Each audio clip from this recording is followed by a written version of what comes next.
Funding for this episode of the TheGamingTrouge has been provided by viewers like you. Thank you.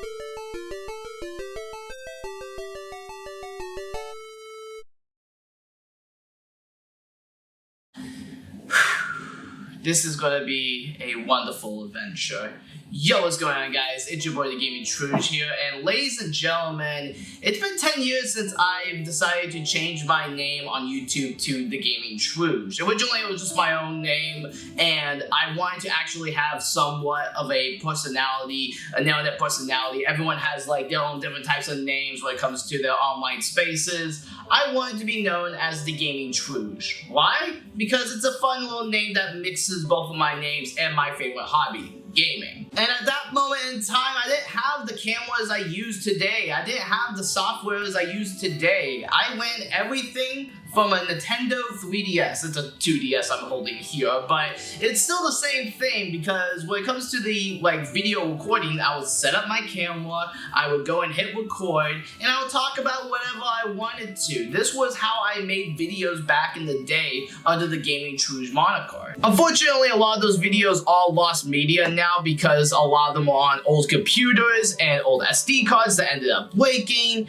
It was just not really a great time for me to be posting up a bunch of content, but I wanted a way to express myself. I remember multiple days just locking myself in my bedroom, recording Let's Plays of games that I just never ended up posting up. Games like Mario 64, Mario Sunshine, Rayman 3, and many other games that I would eventually somewhat talk about here on YouTube, but it wasn't in a really professional format, and it wasn't even like a real type of content creator space as you kind of see today with the content creator sphere. But one game that I've been really holding off on talking about is Super Mario 64.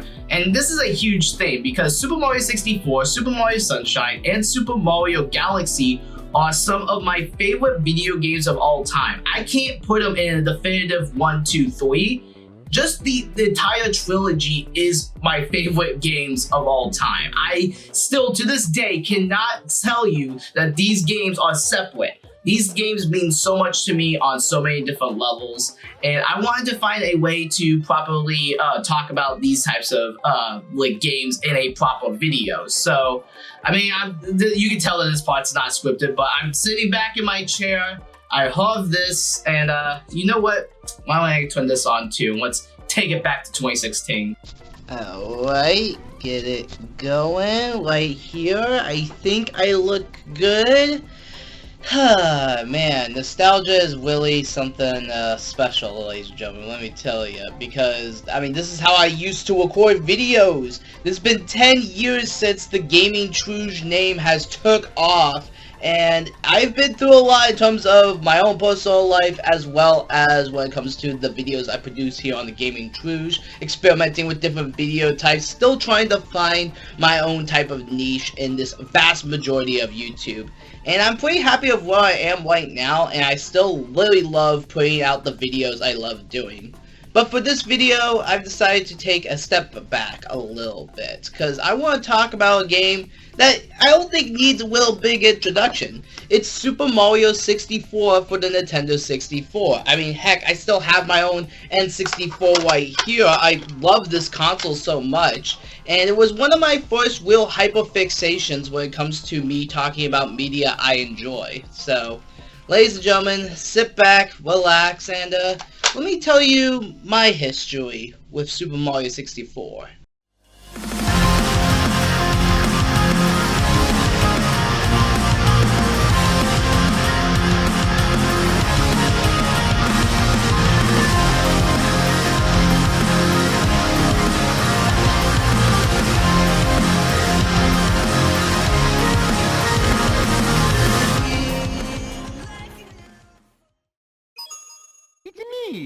Mario! So, I'm just going to start back from the beginning on how I found Super Mario 64.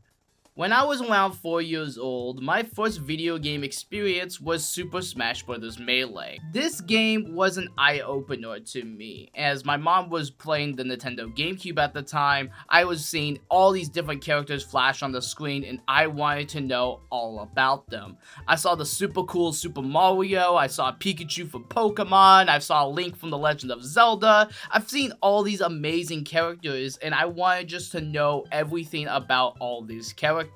Well, one day when I was 4 years old, I was given my dad's Nintendo 64. With it, it came with Super Mario 64, and this game opened my eyes. Despite growing up in the 2000s, I was still experiencing this for the very first time. And when you're a kid experiencing something like Super Mario 64, you don't care if it was an old game or a brand new game. You were experiencing just a video game. And this game brought me so much joy. It showed me this entire world that I can go and explore. I didn't even have to really play the levels as a kid. I would just explore all of this town and just see the amazing world that they were able to cram onto a Nintendo 64 cartridge. And now as an adult, I don't really go out and explore as much in Mario 64, but still those childhood memories of just going all over the place, seeing what I can get away with in Mario 64, is something I still cherish to this very day. But looking at the game more critically, obviously a lot of this world is actually pretty small by comparison, but they made it feel a lot bigger by adding in a lot of stuff to do within the confines of the Nintendo 64. But for the few of you that have never played Super Mario 64 to this day, what exactly do you do in this game? What do you do in a Mario 64? Dude, what are you doing every Mario game? You gotta save the beautiful woman from this evil ninja turtle! But it doesn't start off that way, as Mario is invited to the castle to get some cake. And on top of that, you get this beautiful opening. I can't understate how beautiful this opening is. Obviously, it's nothing too fancy or too crazy in today's day and age, but what this opening means to me is the fact that we're about to step into a whole new adventure. Maybe it's something as simple as just seeing what the cake is, but more than that, it's that fact that Mario is about to go on a grand adventure and we don't know about anything yet. The music swells and it just feels like we're about to do something grand. Obviously not to the same level as Mario Galaxy, but it still feels something bigger, something that's about to happen, maybe something magical. And then Bowser says, "Yo, I got your princess, see you later." And then you go into the first level of the game and oh my gosh, this opening is so great. I love this theme! One of the huge drives of Mario 64 is the non-linear approach it takes in order to collect power stars. The basically goal of every single level is to get a power star, and you can pretty much get a lot of these stars in any way you want, which encourages replayability in multiple different ways. It's why Mario 64 remains as one of the best games to speedrun. Common criticism that this game still faces to this very day is Mario's movement. Sometimes when you try to go backwards, Mario will just kind of walk off the stage and you kind of have to like play around with the controls a little bit before you feel very comfortable controlling Mario. But in all honesty, I don't mind the controls that much in this game. Like, yeah, sure, it can be annoying at some moments, and yeah, we get a little bit of that gamer rage, but I don't feel like it's that big of a deal. When I think of like antiquated gameplay, I think of the original Legend of Zelda. That game is completely aged, and I think like you can have some type of fun with the original Zelda, but outside of that, it's not really a good game to go back to, just casually speaking. Mario 64, on the other hand, while it does have antiquated controls from time to time, it still feels good to control Mario, and the levels are built around this control scheme in mind. So on the gameplay front, I have no real problems with Super Mario 64. It's just super fun, and that's what video games are at the end of the day. And the levels in this game are some of the most memorable levels I've ever seen in any 3D platformer. From a spooky ghost mansion to some of the most well-designed levels I've ever seen in gaming history, to the 3 fights you have with Bowser, these levels are just brilliant. They're bursting with life and color, and it just feels like something you cannot replicate on something like the PlayStation. But this isn't meant to be a console war video. I still very much love a lot of PlayStation 1 games. I'm just trying to express why I love the N64, even still to this day, and the amount of accomplishments that the N64 did for gaming as a whole. Mario 64 sold over 11.91 million copies and remains a 94 on places like Metacritic. And people are still experiencing this game to this very day, some of them for the very first time ever. And that's in part due to places like NSO allowing people to play Super Mario 64, the 3D All-Stars collection back in 2020, or even the native PC port that came out a few years ago. There was plenty of places to play Super Mario 64 nowadays, and even helps launch something like SMG4. But what does this game mean to me? Why do I still, to this day, feel very passionate about Super Mario 64? Well, in truth, it was always there for me. It was a game that no matter what I was going through, I can always turn my attention to the TV, slam the cartridge into my 64, and experience just a game that made me feel happy. I don't know how else to describe it.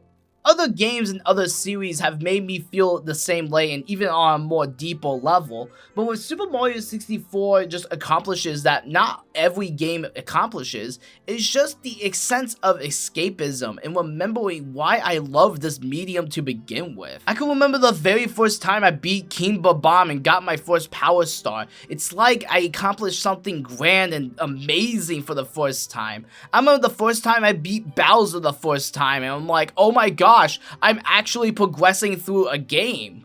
And then I remember finally beating Bowser for the first time, actively screaming yes. This moment right here remains one of my favorite moments in gaming because it took me forever to beat Super Mario 64, well after I beat other games at the time. But the fact that I beat the one game I started my gaming ventures on just made me smile so much. A few years ago, I attempted the 16-star one, and I remember posting onto my YouTube channel that I finally did it. This was something that I wanted to do, was beat a game with not all the power stars. I wanted to actually speedrun this game. And if you catch me on my live streams, you can almost guarantee most of my playthroughs of Mario 64 are 16-star ones, because I just love the idea of playing this game. It became somewhat of a zen to me to beat this game with only 16 stars. The last thing that this game means to me is that it was one of my favorite connections when it came to me and my grandpa. I don't really talk about family stuff on here, and I'm still going to refrain from going in depth with everything, but me and my grandpa has had a bit of a rocky history because for a while he just didn't really want to connect with us at all after 2014, I want to say. But one of my childhood memories is going over to his house and talking to him about Mario 64, as we do whatever we do around the house. We plant or walk around his giant backyard or play with his dog.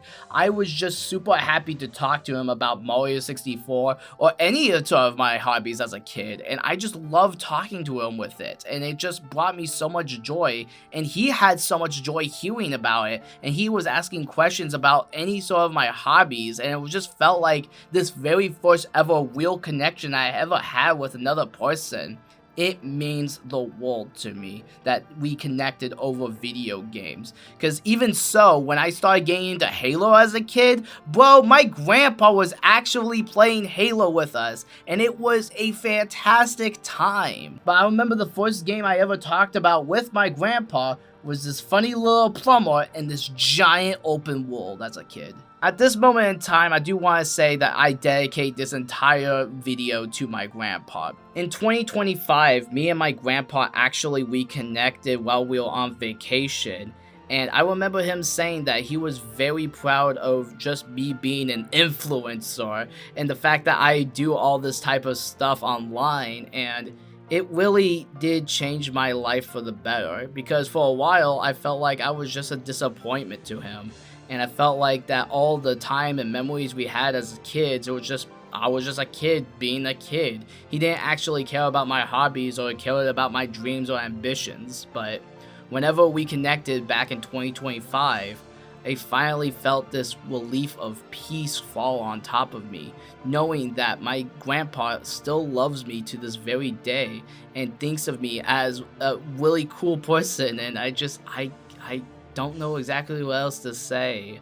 I'm actually getting teary-eyed as I record this script. I'm sorry, y'all, but it definitely means something to me when I realize that my family truly does love what I do here. And so, from the bottom of my heart, thank you to my grandpa for being amazing, and I wish you all the best. And above that, thank you Super Mario 64 for being that first gateway into a world that I love forever.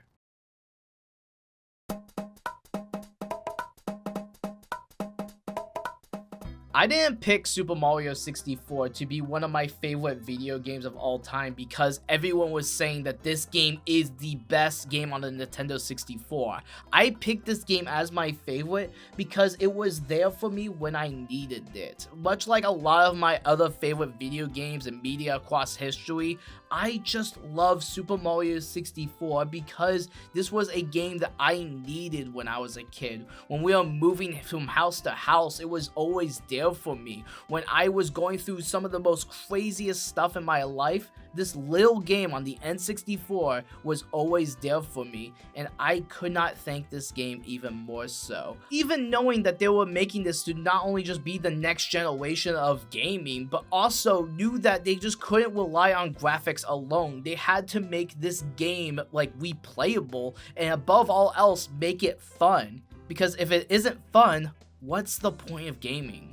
And it's that simple joy that Super Mario 64 gave me that I just wanted to start my YouTube channel talking about Super Mario. But above that, I wanted to talk about Super Smash Bros. Melee as that was my first video game. But whenever I did the whole rebrand to TheGamingTrouge, I wanted to talk about Mario 64 and go through the entire trilogy of the Super Mario 3D arc, if you will. Talking about this game, Sunshine and Galaxy, because these games are some of my favorite video games of all time. I'm not sure when I will get to talking about Super Mario Sunshine or Super Mario Galaxy, but once I do, I have so much more to talk about because while this game was the start, Sunshine and Galaxy remain some of my favorite memories for other reasons other than just the connections that I've made with the people that played them.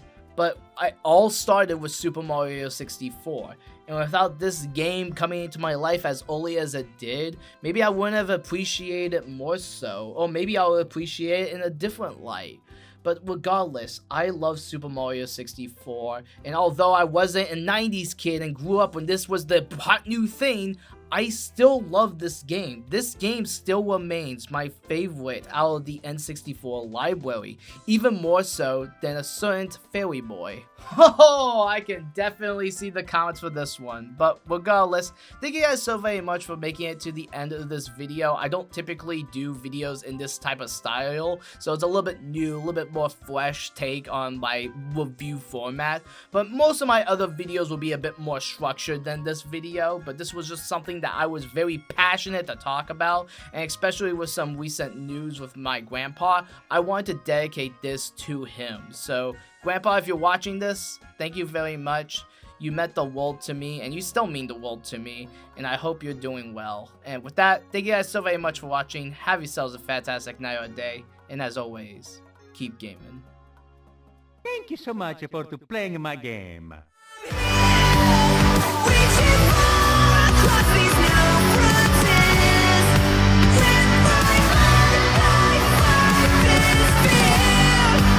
Yeah.